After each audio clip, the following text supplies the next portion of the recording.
Welcome to Access Denied, the tragic story of 15 million children locked outside the schoolhouse door and how we can fix that. My name is Dirk, and I'll be your host. We have a really great show today addressing the issues that foster youth face and how you can help. We'll be talking with the CEO of iFoster, the California Foster Youth Ombudsperson, and the most important virtual voice in the virtual room, a foster youth working to support other young people. So thank you for joining us today. We're at over 100,000 views and 36,000 supporters on the show, pushing for internet for all. That is one, free, no strings attached broadband in every family that needs it. Two, a device that's appropriate for every child that helps them fully access the digital schoolhouse. And three, technical support for every family that's culturally competent that allows them to truly access the digital schoolhouse. Today's show's a special one. We're talking with and about foster youth. But first, a little background I wanted to bring in. Foster youth are literally wards of the state through the counties in California. The state is responsible for them, for their health, for their welfare, for their education. But judging by the treatment many of these youth receive, someone needs to call CPS on the damn state. On a whole host of outcomes, from being out of school, which given shifting placements and instability is to be expected, to the actual outcomes around proficiency, graduation, employment, and so on, the disparity should slap you in the face. And if we as the state or the parent were a failed, neglectful, and abusive one, the most disturbing thing is that it doesn't have to be this way. Our foster youth have incredible potential and resiliency, and when given supports, they outperform their peers. This is up to us. You can see the data, you can see the outcomes. So it's not rocket science. It's giving relatively fundamental supports to young people. And when we do, these young people can thrive. One of the most critical resources they are often missing is internet access. While the internet has been identified as a basic human right by the UN, 85% of foster youth did not have reliable access in their homes. We individually may not have created this shameful state, but we collectively are responsible for it. And while we have a lot of equity talk in California, our guests today are actually doing that equity walk and making a difference. So I want to really welcome to the guests today three amazing women that are actually making a difference in the lives of children. Serita Cox, who co-founded iFoster with her husband in 2010. She comes from an executive management background and has brought those skills to bear for foster youth, leading and building a powerhouse organization that makes a difference on the grass tops and the grassroots for youth. I'd also like to welcome Jeszabel Mian. She's a first-generation college student and a former foster youth.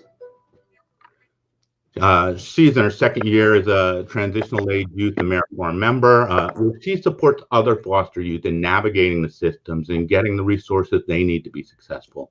She aspires to become a lawyer and to work in criminal justice reform. So God bless you on that as a reform lawyer myself. And finally, we have Rochelle Trachtenberg, the California Foster Care Ombudsperson. At her young age, she has a long resume of service, mostly with transitional age foster youth. And she herself was in the foster care system from age 5 and was in a group home during her teens, experiencing many of the challenges that the system doles out. But still she rose, and she's working to help others do the same.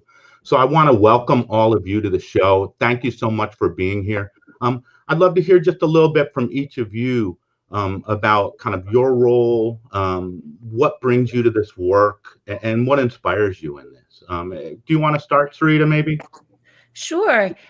Thank you so much. And we are thrilled to be here. So as Dirk said, I founded iFoster with my husband back in late 2010. And my passion for it, actually, I am a former foster youth myself. So you got a trio of former foster youth who are trying to change the system. I did come from the corporate world, so we bring a lot of that kind of corporate perspective to how we try and change. And iFoster is all about providing the resources that our children and youth in foster care and those aging out need to succeed. We provide about $125 million worth of resources every year across all 50 states, and we serve about 150,000 of the 450,000 kiddos that are in care. And our entire goal is to ensure that they have what they need to become successful, independent adults. That's amazing. I actually didn't know you were a former foster youth. Yeah, it's a little secret. It was a long, long time ago. So, in a world far, far away. It's probably not that far away in some ways, unfortunately. It should be farther away in the way we treat foster kids. So, Jeszabel, I'd love to hear a little bit about you, your role, what brings you to this work, and your passion for it. So I'm a Tay AmeriCorps ambassador, and what I do is I assist transition youth. I connect them to resources via our iFoster portal. I also help do the support lines as well. So we have like a 1-800 number that foster youth are able to call as well. And whoever may call and whatever resource that they're in need of, I can connect them to that right away. And I also am the person in the background that helps with all the confirmation and verification for the technology and making sure that the foster youth get their shipment and that they're notified when they're going to receive their technology as well. Great. Thank you. We had a little thing just about your mic. If you could speak up or speak into the mic a little bit more, that would be great. Oh, yeah. And Rochelle, I'd love to hear a little your role, your passion for this work, and what brings you to it.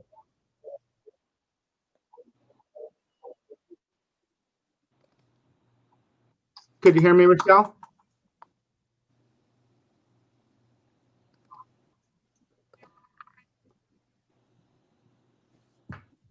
Rochelle? I don't know. Maybe we're having some audio issues there. Thank you.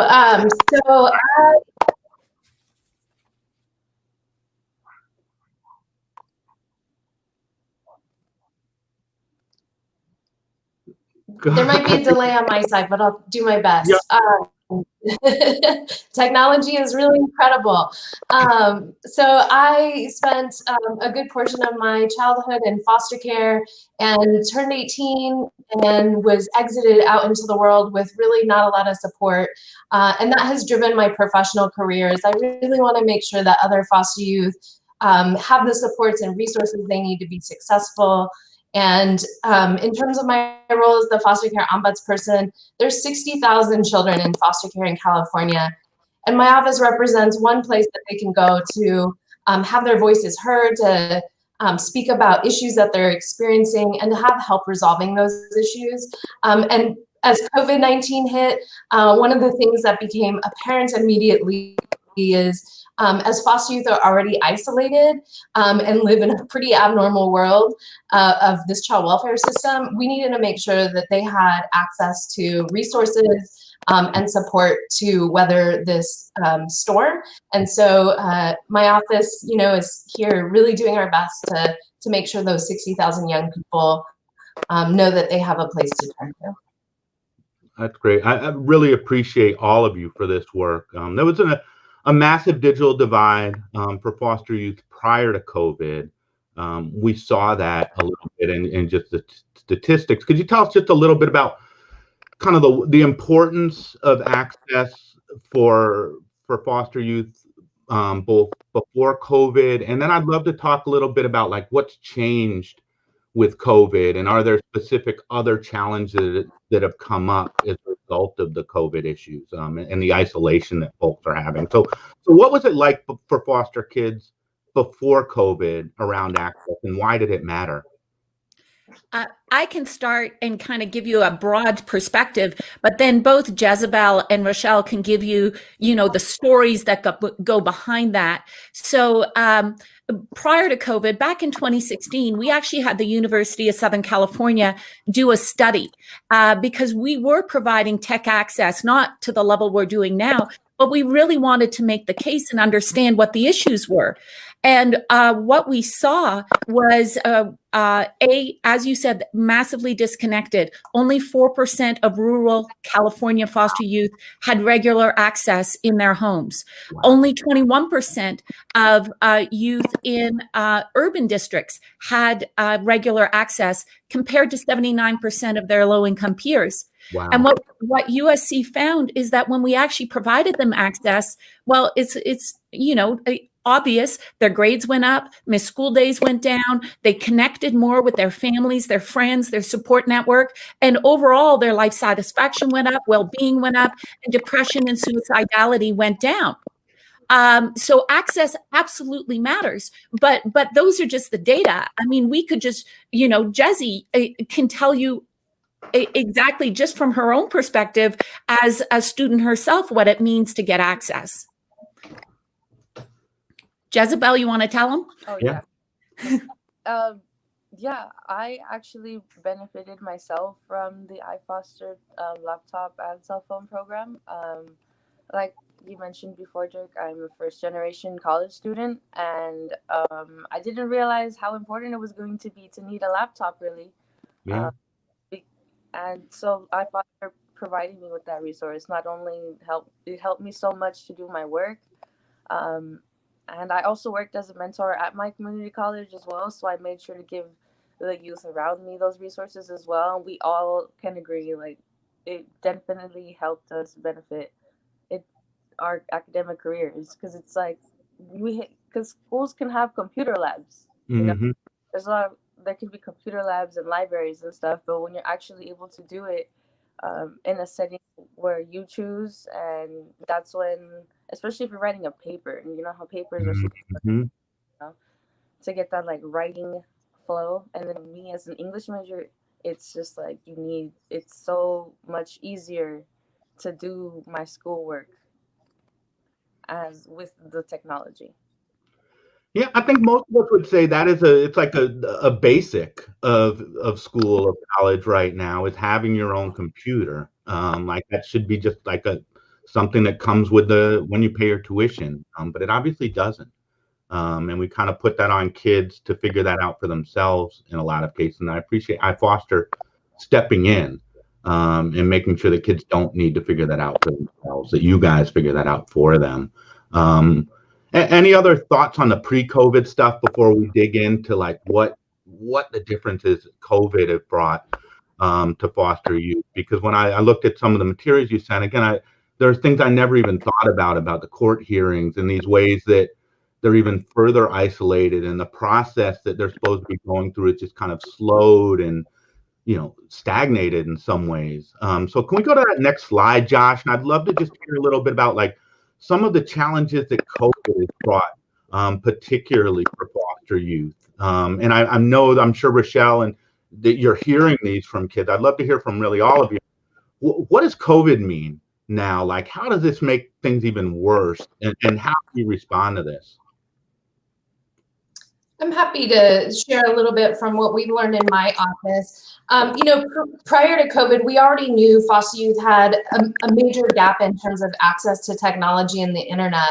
And in fact, it was only in January of this year that the state of California implemented legislation which made foster youth have the right to access internet and technology. The fact that we had to put that in statute says something about how broken the system is. It should have been a given. And then in terms of isolation, like foster youth are already so deeply isolated based on how they're moved around in the system and where they're placed. And if they're in group homes or therapeutic facilities, they have even less access to friends, family, supportive people. And then COVID hit. And everything that was in person became virtual. But how do you do virtual visits? How do you stay connected to your friends and loved ones? As young people, that's their primary kind of developmental stage, right? Is your social connections, your friends. And they were completely cut off. And then from school, we already have such an issue with achievement rates for foster youth and education. And then you add this barrier of not having technology, not having internet. And it meant no mental health services. How do you stay in touch with your attorney, your social worker? if you're receiving, any kind of supportive services, peer advocates, they were cut off. And so really without iFoster and the work that they've been doing in this access to technology to actually get those phones and laptops into their hands, they would be even further isolated. And you mentioned the mental health stuff earlier, Serita. We have to think about these devices that we carry around every day as adults, how important they are to young people and to their well-being. Yeah, just when your internet was glitchy at the beginning of this thing, it's just like these little tiny things. If your internet goes out for an hour right now, people are in an uproar. If you lose your phone or something happens with that, like, again, this is an essential piece of just being a part of society right now in terms of anything you want to do. If you want to apply for a job or get benefits or talk to a counselor, that's how you do it. And so it is such a critical piece. I'd love to hear a little bit more about that right, the legislation you all worked on around just the right to internet. And is that being enforced? Because if it's not, I do know some lawyers interested in that potentially. But I'd love to hear, like you said, it should be something we just take for granted, but we can't take things for granted. We got to kind of make the system change for us. So tell me, I'd love to hear a little bit more about that, because I actually did not know that. Yeah, so a couple years ago, California basically passed some legislation that told the California Department of Social Services to go out and look at the Bill of Rights, to update it, to talk to young people through a stakeholder process. And I went from being a sponsor of the bill in my previous job to being one of the implementers when I took the job of ombudsperson. And we spent 2 years going up and down the state, talking to young people directly and asking them what's missing from the Bill of Rights that needs to be in here. And I would say, by far, we heard internet technology access is a huge component of their lives that they're missing out on. Kids were running away from facilities and from homes just to get online, just to have access. If you were a student, you had to go to the library, the public library, or if you're a college student, to be sitting at a computer in front of, on campus. You don't have a way to take it to your dorm or to your home. We also found that, many of us text message. That's how we communicate today, right? Very rarely do we pick up a phone and call somebody. And so we needed to update the Bill of Rights to reflect today's society. It hadn't been updated since its inception about 19 years ago. And so we added, through that process, we made some recommendations to the legislature to update the Bill of Rights. And a few things that were in there that are relevant to our conversation today is the right to access internet and technology, and also the right to send electronic communications. Before, we had the right to access a phone or mail, and now we're saying let's update it to reflect what we all use on our daily lives. And so now it's about how do we enforce it? How do we teach caregivers and relative caregivers and facilities how to allow children normal access to these technologies and do it safely? And, we sometimes act out of fear, like, oh, we don't want them to get hurt, or we don't want them to, be in touch with people who can hurt them. But we have to teach that. You can't just say, no, you can't have access and think that that's going to solve the problem. And so now we really have a lot of work to do to continue to make sure that people understand that access to the internet and technology is all about having normal lives for these children in foster care, and that they actually get to learn to use it, because it otherwise puts them in a place of not being successful when they leave foster care. As you mentioned, applying for benefits and jobs, and everything's online these days. So we need to make sure that children in foster care have the access, have the support. And in fact, I would say, I think California is one of the only states in the country that has added this right to the Foster Youth Bill of Rights. And since we're also talking about how do we, make this a national initiative, I would encourage every state to think about adding to their Bill of Rights for foster youth, if they have on this right, the right to access internet and technology, because then we're setting them up for success. I love that. I completely agree. It starts with that Bill of Rights. But the other piece of it is, okay, then you actually have to provide the technology. right? Foster youth aren't sitting there on piles of money to go out and pay for smartphones with internet, hotspots, computers, all of that. And they're not line items in child welfare budgets. They just aren't.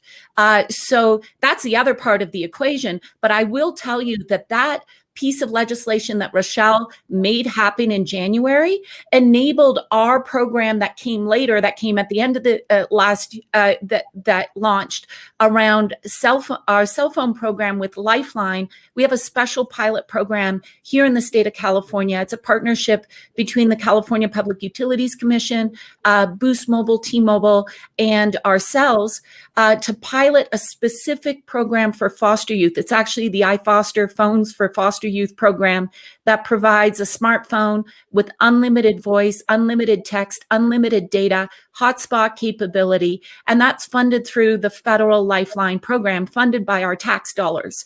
And that paired with the legislation that said every foster youth should have access to technology. Now here is a program that can provide that access. And in conjunction, we can now make sure that foster youth have the devices that they need, whether they're in a group home, whether they're in transitional housing with foster parents, it doesn't matter. And that's really enabled it. And to date, we've provided 10,000 foster youth in California with those smartphones funded by Lifeline. So the two go hand in hand. You kind of need both. So with Rochelle, I say, yes, pilot program, every state should have that one as well. I love that. And the partnerships you all have put together to kind of make this work. We'll talk about that in a second, but I just one question, like from what I understand, reports of child abuse are down during COVID in terms of the just hotlining and things like that. Is child abuse down in your opinions? Rochelle? Here's the thing. Kids go to school, and when they're in school, eyes are on them. And when teachers are not meeting with their students or able to see their students, child abuse reports go down. Teachers are one of our most frequent child abuse reporters, and they're mandated to. So reports did drop by about 50% nationally. And did child abuse go down? Probably not. And I don't have the data in front of me on the number of substantiated reports based, but the bottom line is child abuse hasn't changed during this time. The eyes on children have changed during this time, which is another reason why that technology is so important. Attorneys represent kids in foster care. They need to have eyes on their children. Social workers need to have eyes on those children. Caregivers need to be able to get in touch with social workers and advocates and others to make sure kids have what they need. So again, did child abuse go down? Probably not. Eyes on children, that went down. And that's what we have to really focus on. And that's why, again, this access to internet and technology and to have the actual devices is how we can better ensure the safety of kids in foster care and of children that are at home in these really stressful times. Yeah, no, I've been really troubled by the dog that's not barking right now, or the dog that we're not hearing barking around this, that we know is barking quietly somewhere. I've worked in schools, I've reported people. I have been a mandated reporter. I've hotlined multiple folks, including staff members, when I worked in group homes. And so I do wonder about just the challenges there that the kids are facing without the outside world to support them. So again, access is just critical on these pieces. The next piece I wanted to just go through is just the work you guys are doing, the coordinated response. You brought some of this up, Serita, kind of piggyback on what Rochelle said around, we get these rights on paper, and then how do we actually make these rights real in practice for young people? And that is a matter of resources. In a lot of cases, it's a matter of partnerships. So COVID hit, we had this huge issue for our young people. Could you tell us a little bit about the reaction that iFoster has had, and really the ways you're providing support in this and the coordinated responses? Sure. So March 13th, I it will go down in infamy. So, but March 13th, there was an email that Los Rios Community College District, which represents several community colleges across Northern California, sent out. It was like an SOS message that said, our schools are going to close. We are so concerned about our foster youth because we're moving to online classes and we know they don't have computers or internet access. What do we do? And that email ricocheted across the state. And within several days, we got together. So Rochelle's team, John Burton Foundation, us, the community college chancellor's office, school districts, CDE, and we started talking about how do we fix this as quickly as possible? Because as Rochelle talked about, there was an immediacy, not just for school, but for all those other things. With shelter in place, there's no visitations, there's no communication with your attorneys, who has eyes on our kids. We needed to act extremely quickly. And I have to say, I've never seen anything like this. We mobilized. iFoster, you heard from Jeszabel what she does. We're kind of the central control for distribution. Requests come into us. But how do we get the requests? Youth are now stranded in their homes and we don't know who needs what. So this is where Rochelle's team, CDSS, helped mobilize literally hundreds. Like we're well over 700 agencies across the state, from child welfare to departments of education, and to local community agencies to find out which foster youth needed what and how we were going to get this to them. Where did they live? So we could literally drop ship stuff. And it turned into this huge complex of hundreds of thousands of caseworkers on the streets trying to figure out which one of their kids needs equipment, where they were located, relaying that to us. Our team, like Jeszabel, coordinating that, validating, facilitating, making sure that Johnny only got one referral and getting that order out to them, drop shipping it to them within days. So from request to delivery, we're doing that in about under 5 days. And it really is all hands on deck. Everybody who works in child welfare, it has been working on this, and it's been phenomenal from our perspective. It's the only way it could get done. It's amazing. Like, again, just seeing it come together that fast, and as someone who's kind of tried to do coordinating work a lot, just to see all these different organizations, different governmental, different private folks come together, the foundations, and to make that happen, we were drop shipping in 5 days. That's pretty amazing. It really is. Like, again, we're still struggling to just get kids computers in Oakland and the school district right now. 4 months, 5 months after the demand was created, and you guys are doing it right now for a much more dispersed set of students. It's just amazing. So I really appreciate that work, and I'd love to hear from you, Jeszabel, just a little bit about kind of, what are you hearing? What are young people, when you're talking with young people, like, what are they saying to you? What are the needs they're bringing to bear, and kind of like, what are you hearing on the ground as you actually work with these young folks? Well, what I hear from a lot of young folks is either I need a laptop for class, or I'm going into college and I need a laptop, or I'm in college and before I used campus resources, but now I can't use them. And it's like they don't know what to do because it's happening so fast. It happens so fast. To them, like, I've heard a lot, it feels like the rug was just swept under from their feet, It's like pre-COVID was already pretty bad, but when COVID actually hit and everything changed, like the whole world changed around them, it's like everything is kind of amplified around them, So having the access to technology is very beneficial for them because they could also access things like for their school and as well Mm-hmm. as for themselves for mental health. A lot of that is they have a hotline when they need cell phones in order to connect with that. We can provide them with those Yeah. things. So there's so many ways that the technology just helps them feel a part of Yeah. the loop of the world right now. Because in the 21st century, we can literally pay with our phones now. Yeah. At a store, at a grocery store, we could do that.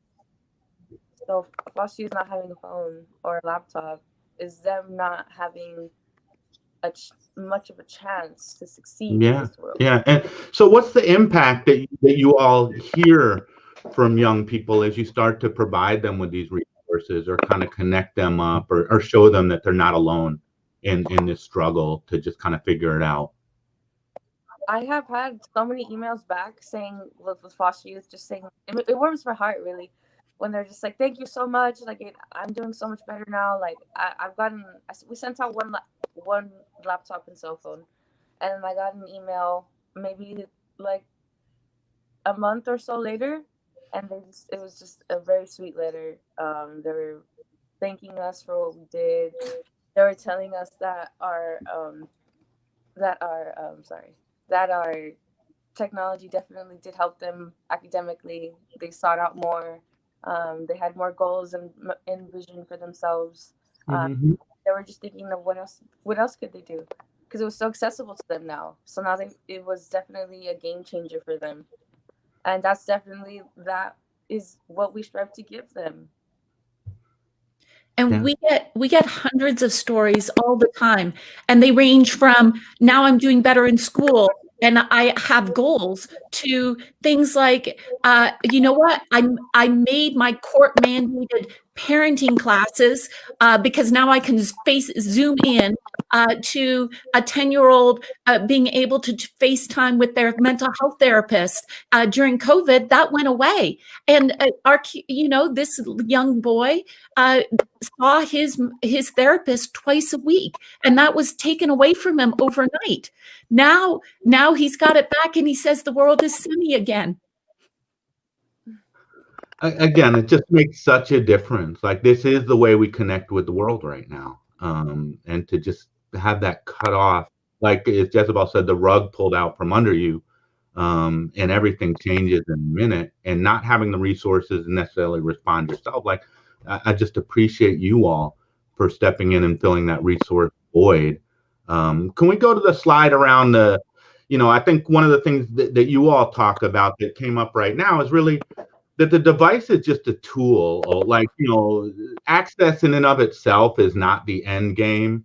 Access in the device is really just that piece of connection to the outside world. And can we bring that slide up, Josh? I think we have, just, sorry, you can bring up the one that just shows some of the data from youth around kind of the needs that they expressed. I think it should be the next one in the show. But really the piece around this is just like a tool for access. And as you said, it's more than just education. It really is mental health. It's the social piece, finding your own answers. So you all actually, it's really, here's what it is: devices are a tool to enable relationships. Ultimately, it's really more about the relationships and the way it can create that access, more so than the device in itself. I'd love to hear just a little bit about you all did a survey, which again, I appreciate, again, just the way that you listen to the folks you should be serving, from doing that on the Bill of Rights stuff to this and really responding to that. And so it's actually is a service organization in a way that sometimes, we think we know what's best for kids without asking them about what they need. So I'd love to hear a little bit more about, like, what did you hear from young people as you talked to them and did the survey? So we actually texted out the survey, and we do it frequently. As we mentioned, we now have 10,000 California foster youth with our cell phones. And and they respond back, and it's a needs assessment survey. It's like, what do you need? And if you need something, click the link and you fill it out. And so that's what we get back. And once we get these on a case by case basis, we hand them off to our AmeriCorps team. That's Jeszabel right there, talking to a youth. And they are the ones who make sure that they connect them to the right resources. So Desi, I know you've got like a ton of different stories of connecting what youth need and connecting them. Yeah, definitely. It's been especially because of COVID. I feel like it's been very hard on foster youth, the ones that I've helped. Like I said before, it's like there were issues before COVID, and then COVID hit, and then it's not only their world, but it's the people around them and how the people around them are reacting to what's happening in the world and how that transpires into their interactions with those people. And oftentimes it could be very painful and hurtful because everything's confusing. So it's been pretty emotional with them, but I've been making sure we also have a life coach with iFoster as well, so I make sure that our kiddos can connect themselves with her as well if they would need anything. But on the portal, we have access to different mental health services as well. And academics have been really hard on them too. The whole online classes, I can't stress how difficult that is for a lot of foster youth, which is why there is such a need for us to do the technology as well. But also a resource for food and eating, sometimes basic things, shelter, food. They don't have those things. Maybe they didn't have it before, and this COVID thing has made a couple of foster youth homeless in the process of it all. So it's pretty devastating, but we're trying to work through it, and I'm there to provide them, listen, to hear them out, and see how I can better their circumstances. Yeah, just looking at that list, it's stuff like food, housing, job, the basics of just kind of survival. Is the things that people are asking about. I wonder, Rochelle, if you've been kind of hearing stories or the kind of needs that are coming out during COVID. I'd love to hear also from you a little bit about this. Yeah, one of the things that I found the most disturbing and sad really is that many foster youth, and you saw it in the slide, I think it said something like 43% of foster youth surveyed are experiencing food insecurity. And that's huge. We have a huge transition age youth population in California. We also have what we refer to as non-minor dependents, or youth who are 18 to 21 and in foster care. And they experienced homelessness rapidly. Yeah. They experienced access to food literally disappear. When the stay-at-home orders hit, they literally did not have any way to get their very basic human needs met. And I had the opportunity to meet with some young people and our Governor Newsom, and he wanted to hear from them what they were experiencing. And I think we all walked away from that really shocked, especially about when you think the basic human needs, food, shelter, right? We didn't even get really up that pyramid to the social connection. Yeah. or those things. And so I can't say enough how important it is that we really think about how are we taking care of our kids, our young people. And so food insecurity, housing instability, the young people who are in facilities were instantly cut off from the world. It was like solitary confinement. And we don't put kids in California in solitary confinement. But that's the impact on these young people. And so it's disturbing and it's disheartening. And I really appreciate also that our state has been making efforts to try and prevent young people and that are non-minor dependents and aging out, that we're not kicking them out of foster care. We're keeping them in. The governor signed some executive orders, and there was some other legislation that are keeping our non-minor dependents in care a little longer right now because of COVID-19, and trying to prevent them from falling through those cracks into further homelessness or jobs. So many people lost jobs, and young people are those low-wage workers, especially our non-minor dependents. And overnight they lost that. And how do they apply for benefits without technology, right? They literally fall through the cracks. And we have to do something about that. And so I'm proud of the work we've done, the partnership that we've had. And we also can't forget about the little ones, right? I have to totally give major credit to iFoster and to Serita, to our governor's office, because not only did Serita have the iFoster program, she expanded it on the turn of a dime to make sure that we got 5 to 12-year-olds cell phones during this time. And you're probably thinking like, oh, you put a cell phone in the hand of a 5-year-old? Oh my gosh, right? We didn't just do that. But we empowered caregivers. Serita created packages and materials and training and all the things that a caregiver would need to make sure that our littles also had access to the technology, access to see their mommies and daddies and visits. Could you imagine a baby not being able to see their parent in that reunification process, which is the goal of child welfare? So without that work that Serita did, without the executive order from our governor's office and the funding from the Department of Social Services, we would have forgot our littles as well. And so now I can say there's been a number of cases in our office where we've seen visitation start again virtually, where there's, caregivers and parents empowered and social workers to really take that leap and say, we've got to keep those bonds and connections. So I think those are some of the things that I've learned over these last few months about both the gaps, the impacts, the needs, and also how we've been able to respond in such an unprecedented way. And I have to say that we operate in all states. What is going on in California, how Rochelle, CDSS, and our governor have responded has been fantastic. Like, just take extension of foster care. You would think that would be a no-brainer, and every single state would do that and make sure that during a time of COVID, we're not kicking kids out of care. That's not the case.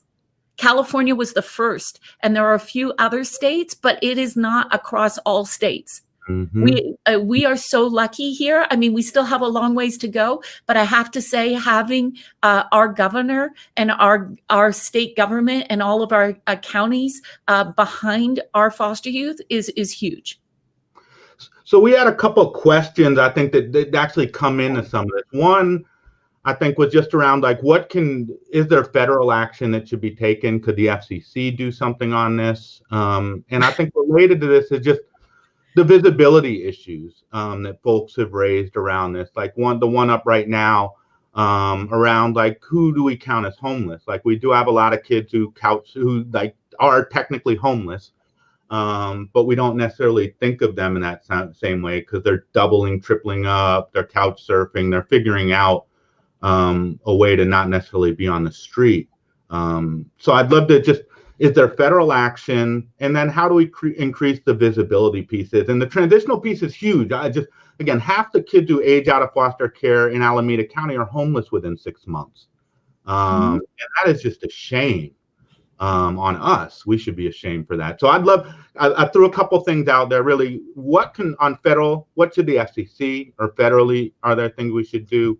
And then how do we raise visibility on these issues to make sure that other people are doing the work in the same way California is and really supporting these young people?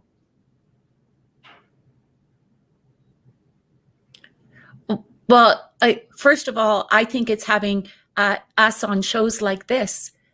We don't get that. Let's just start there. Most people don't know that this issue exists, or they only see a tiny little piece of it. Mm-hmm. Foster youth, by the very nature of having to make sure that they are safe, we therefore put them in these little walled gardens, and the rest of the world does not know what is going on with foster youth. It's not top of mind for anybody.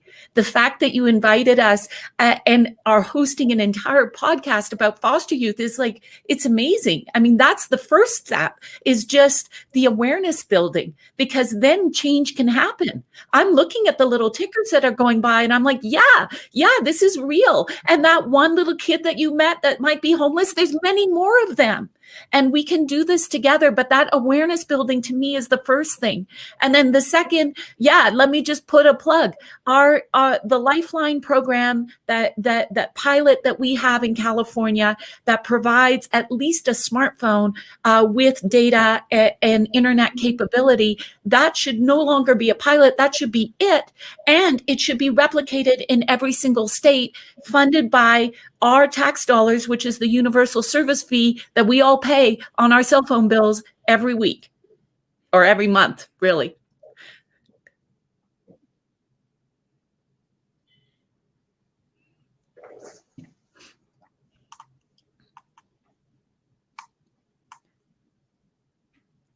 Oh, Dirk, you're muted. Sorry.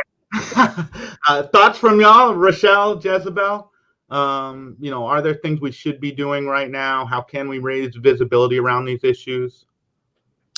I'll second what Serita said. I mean, this shouldn't be a pilot. This should be our responsibility to our children in foster care. At the end of the day, when you remove a child from their family, you have a burden to raise that child and provide them all of the resources that they need. And so the FCC definitely should take a stand and say, this is our priority because we as a country value the most vulnerable amongst us, and that we're going to lift them up. And this is one very small way we can do that. And I couldn't think of a better way for our tax dollars to be spent than to make sure those children and youth that we have become the parent of, that we take care of them. So in California, even, I think we need to go from a pilot to an ongoing program that exists for our foster youth, and that also evolves over time. Data amounts that we attach to these, access, making that continuously easy. So I think there's definitely something that we ought to do. And I think there's ways we can do it. And at the end of the day, youth becoming homeless is something that is solvable. And what can the public do? One is, I want to just reiterate, and I probably can't say this enough, foster youth are in foster care because something happened to them, not because they did something bad. It's not their fault. And some of the media stories and even the dramas that are fictional often portray foster youth in an unpleasant way. And these are children who've experienced significant trauma. One thing that I think people don't know is foster youth actually have at least the same levels of PTSD as service vets in combat zones. And we can do something about that. And right now, I know we're talking about technology and access, but that's huge. And so, thank you for inviting us today to this podcast, because this absolutely is one of the ways that we can bring awareness to the issues that young people face. And if you're watching today and you're wondering how you can get involved, I think there's many ways. You could become a court-appointed special advocate at CASA. You could become a big brother, big sister. You could become a foster parent. And you can change a child's life by being that adult that's just incredibly present and loving and cheering a child on. So there's lots of ways we can get involved, but awareness is the first one. So I appreciate that you're helping us do that today. Yeah, and I would just say folks should do that. Like, I've been a CASA myself. So my CASA is now 32 years old. He's been through some ups and downs in his life, but he's like a great young man. And again, we talk a lot still about those early conversations we had when he was a kid, and the time he spent with me back then. And just, I was there times when nobody else was. I was there. I picked him up when he was in jail. I bought his ticket back from California. And he just went through stuff and grew and just needed a chance. And the system did not support him. The system broke him. They would say, I could tell stories on, you guys know all the stories. But it's really important that we all kind of dig in on this and take care of these kids that are kids. They're our kids. Literally, they're our kids. They're wards of the state. So I just appreciate you all for doing this work so much. Josh, if we could just bring up the slide that kind of has some of the recognitions they had in the background. And I would just love to hear from you all. We're kind of coming to the end of the show. If you have final words, if there's actions people can take to support this work, if there's things that you want people to walk away with Just, I'd love to get final words from you all and just express my appreciation for you all for doing this work for our babies who just need this done for them. They need people there to support them. They need humans that are there backing them up. So just for y'all doing that, I appreciate y'all so much for that. But I want to give you a chance now to kind of give your final piece on this, your final pitch. If there's things you want our viewers to walk away with from this show, please share those with us. You want to start, Serita? Sure. So first of all, I personally, I don't think you should thank me. This is what we all need to do. There are kids. All I'm doing is taking responsibility. That's it. And we can all do that. They are our kids. We have a responsibility as a society to ensure that they have the resources and opportunities that they need to achieve, to become successful, independent adults. That is our responsibility as a society. And I think everybody can help in a variety of ways. You don't, everything from being a foster parent to being a CASA to investing in making sure they have some technology. That could be an easy phone call to the CPUC or the FCC or your members of Congress. Send a letter. That could be, volunteering.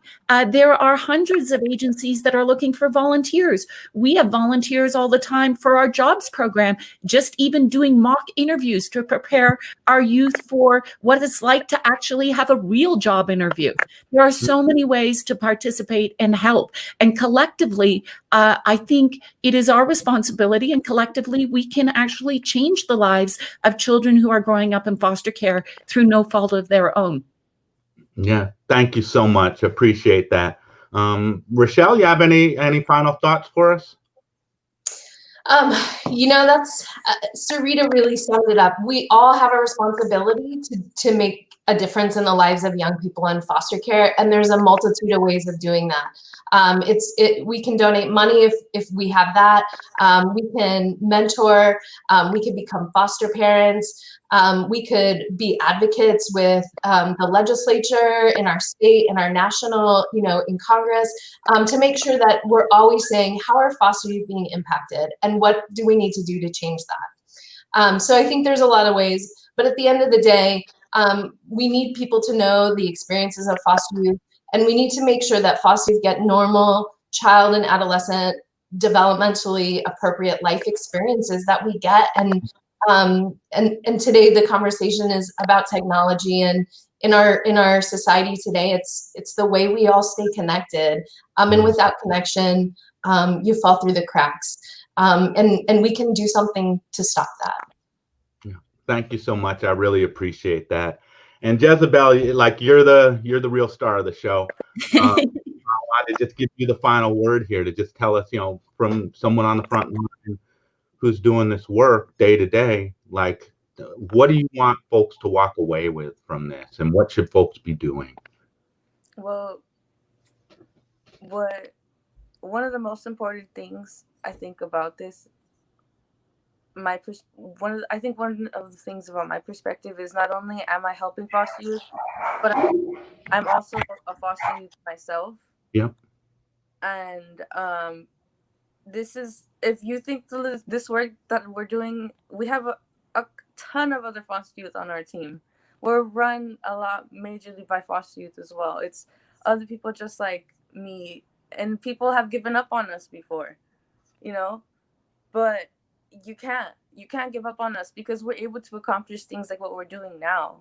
We're able to help out with things like this, to help our own communities. It's important not to leave us behind, because we have so much potential, because we understand the value of putting effort and care and compassion into things. And we come from a harsher background sometimes, but those experiences enable us to pursue better things within our future, because we have that level of compassion and understanding that we know what to put into the world, because the world lacked it when we were young.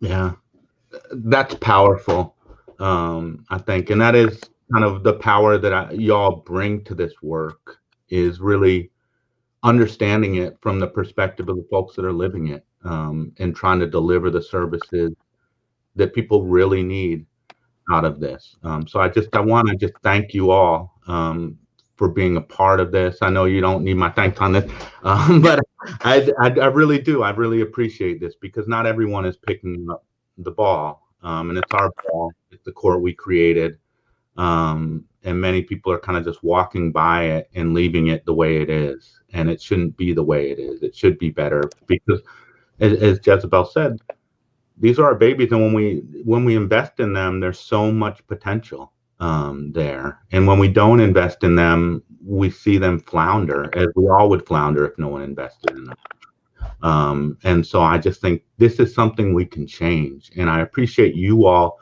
for being so much of this change. So I want to thank you for joining us. To the viewers, please follow the work of iFoster and the California Foster Youth Ombudsperson. As you heard, there's a lot of ways you can plug in. Some of them don't take a ton of energy or time. Some of them do. So you should really get in where you fit in terms of helping solve these problems, whether that's just doing job interviews or buying computers or making a donation. Those are very simple ways folks can plug in that will help our babies. So please follow, get involved. We need everyone to get involved and push for equality. There are 15 million unconnected children, and the children we're talking about today are literally our kids in the richest state, in the richest country in the history of the world, of California. And we're saying we can't provide basic access to our own children, wards of the state. And so we should be ashamed of that, and we should change that. We should make it a reality that it's not a pilot program around foster youth access, but it's actually a program that is just there, that exists for them. And we also need to think a little federally about how it shouldn't just be because we have a high capacity state that's fighting for this that foster kids here get treated better. This should not be something that should depend on who your governor is or how active the nonprofit community is in making it happen for you. This is something we should guarantee to every kid that the state is responsible for. So again, thank you all for really fighting for our babies. Please sign our petition, visit iFoster, see how you can help, make a donation, plug in, get in where you fit in, but really make a difference for these kids, as these folks are. And I just can't appreciate y'all enough for just digging in, doing this, and making it happen. Amidst all the talk we hear, y'all are doing the walk. And I just appreciate that. So thank you so much for joining us. And we're going to stay in touch because I think we got more work to do here and dig in on some of this stuff. So thank you so much for being a part of this, y'all.